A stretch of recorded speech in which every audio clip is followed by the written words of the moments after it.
conseils en nutrition pour être bien dans son assiette. Et le sujet aujourd'hui, comment allier plaisir et modération avec l'exemple de l'apéro visio. Première astuce, on l'a compris, choisir la taille du contenant, la taille du verre. Et voyez l'exemple ici avec exactement 2 fois le même volume de vin. Simplement en choisissant un verre plutôt haut et fin, on aura l'impression d'en avoir plus.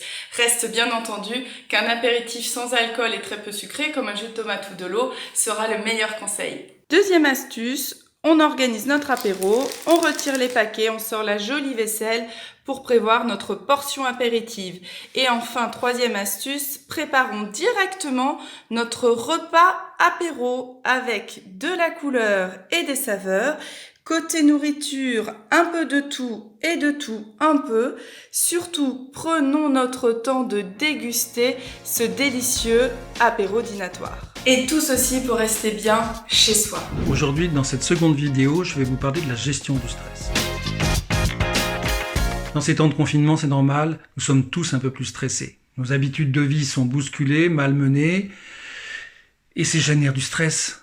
Mais le confinement, ça peut être l'occasion aussi d'apprendre à mieux écouter son corps, d'apprendre à trouver plus de tranquillité et de sérénité à l'intérieur de soi-même.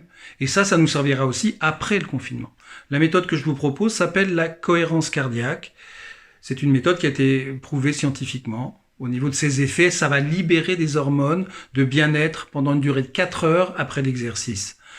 Cet exercice est le suivant. Pendant 5 minutes, nous allons faire une inspiration, on va prendre de l'air, on va respirer pendant 5 secondes, puis on va souffler pendant 5 secondes de la même façon, et ça pendant 5 minutes.